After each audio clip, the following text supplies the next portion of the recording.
कुदरत हमेशा खुद को बदलती रहती है, लेकिन हम लोग कुदरत के सभी बदलावों को महसूस नहीं कर पाते। विशेष रूप से ऐसे बदलाव तो बिल्कुल भी नहीं जिनका सीधा प्रभाव हम पर नहीं होता।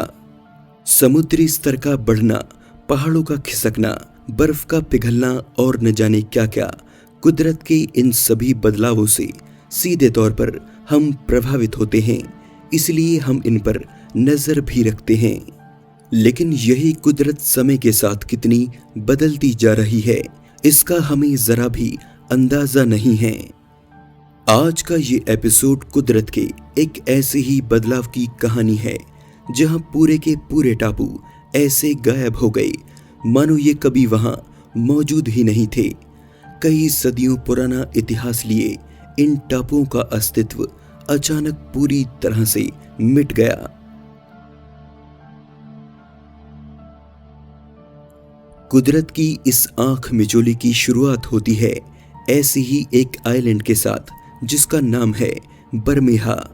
16वीं सदी से लेकर कई शताब्दियों तक नक्शों और औपचारिक दस्तावेजों पर जिंदा ये बरमेहा धरती की सतह से कब गायब हुआ कोई नहीं जानता। लेकिन जिस आइलैंड का इतिहास कई सदियों पुराना हो उसे भला कोई कैसे भूल सकता है। और जब वही आइलैंड रहस्यमयी रूप से गायब हो जाए तो उसे जानने की उत्सुकता और भी ज्यादा बढ़ जाती है।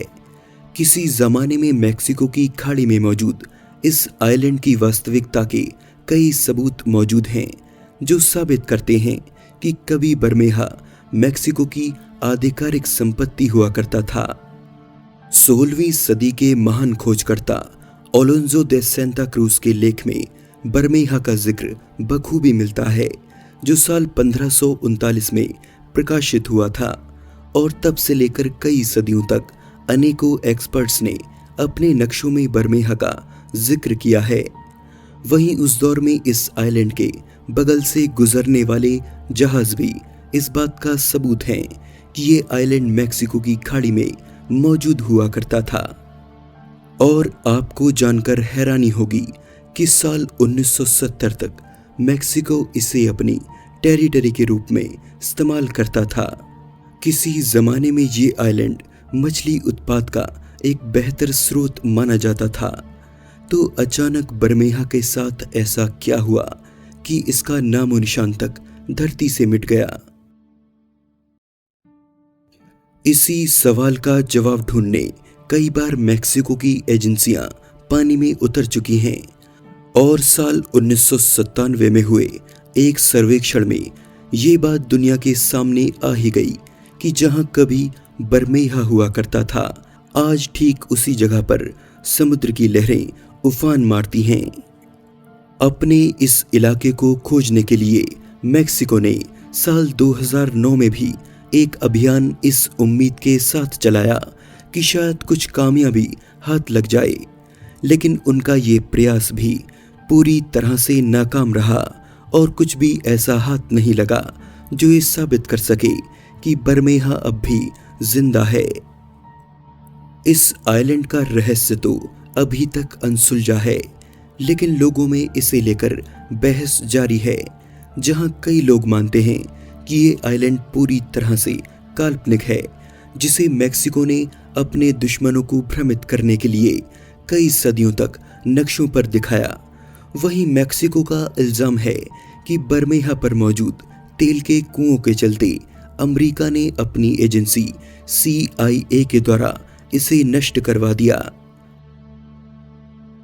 सदियों तक नक्शों में दिखाया जाने वाला ये टापू आखिर कहां गायब हुआ, ये कोई नहीं जानता। बरमेहा की तरह ही एक और आइलैंड है जिसके अस्तित्व को लेकर इतिहास में काफी बहस हो चुकी है। सेरा एन आइलैंड की खोज का दावा एक अमेरिकी कंपनी ने साल 1959 में किया था, जो पेशे से एक गुआना कंपनी थी। गुआना एक प्रकार की प्राकृतिक खाद होती है जो चमगादड़ और अनेकों चिड़ियों के मल से बनती है और अमेरिका के अनेकों टापुओं पर मौजूद है। दरअसल अगस्त 1856 में अमेरिकी संसद में एक कानून पारित हुआ जिसका नाम था गुआना आइलैंड एक्ट। इस कानून के तहत अमेरिकी सरकार ने अपने नागरिकों को यह छूट दी कि वे किसी भी आइलैंड पर जाकर निवास कर सकते हैं, बशर्ते वो किसी दूसरे का इलाका या पहले से ही किसी का निवास ना हो। फिर क्या था, अमेरिका के पास मौजूद आइलैंड्स पर कब्जा करने की जैसे होड़ सी मच गई, जिसमें इस गुआना कंपनी ने भी एक आइलैंड पर दावा किया और उसका नामकरण सेरा एन के नाम पर कर दिया। 19वीं सदी तक तो इस आइलैंड पर किसी का ध्यान नहीं गया, लेकिन 20वीं सदी में यह आइलैंड अपनी एक विशेषता के चलते दुनिया की नजर में आ गया, और वो विशेषता थी इसकी लोकेशन। दरअसल कई खगोल वैज्ञानिकों का मानना था कि सूर्य ग्रहण की सटीक निगरानी के लिए लोकेशन के आधार पर ये टापू एक आदर्श जगह साबित हो सकती है। लेकिन जब साल 1932 में जर्मन वैज्ञानिकों की एक टीम इस आइलैंड की खोज में निकली तो कुछ ऐसा हुआ जिसकी उन्हें उम्मीद भी नहीं थी। ऐसा कोई आइलैंड उस लोकेशन पर दूर दूर तक नहीं था। गुआना के लिए कभी हासिल किए गए इस टापू का कोई भी निशान वहां मौजूद नहीं था। साल 1937 में अमेरिका ने भी यूएस पैसिफिक फ्लीट के नाम से अपना एक दस्ता इस टापू की खोज में रवाना कर दिया। इस अभियान की सबसे बड़ी वजह यह थी कि इसी साल 8 जून को सूर्य ग्रहण लगने वाला था। ऐसे में इस टापू का मिलना बेहद जरूरी हो गया। लेकिन जर्मनी की तरह अमेरिका को भी निराशा ही हाथ लगी। हालांकि टीम इस आइलैंड का पता तो नहीं लगा पाई, लेकिन सूर्य ग्रहण की निगरानी सफल रही, जो इसी रहस्यमयी लोकेशन के पास मौजूद केंटन और एंडरबरी आइलैंड पर की गई। कई सालों तक इस रहस्यमयी आइलैंड के ऊपर चर्चाएं होती रहीं, लेकिन अब इस आइलैंड को नक्शे में कहीं भी जगह नहीं मिलती। वहीं अमेरिकी कंपनी के दावे को भी लोगों ने यह कहकर ठुकरा दिया कि इस काल्पनिक आइलैंड के पीछे उनका मकसद केवल अपने निवेशकों को धोखा देना था। तर्क तो सभी ने दिए, लेकिन प्रकृति के इस बदलाव को अभी तक कोई नहीं सुलझा सका। ये आइलैंड वाकई मौजूद था या नहीं, ये किसी को नहीं पता।